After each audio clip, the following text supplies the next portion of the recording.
На Кучерском проезде видно визуально, что плитка отходит от стен. Стены не обработаны.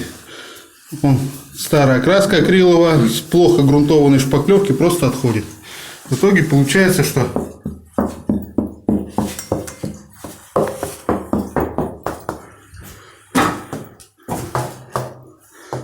есть места, где стены нормально. Вот.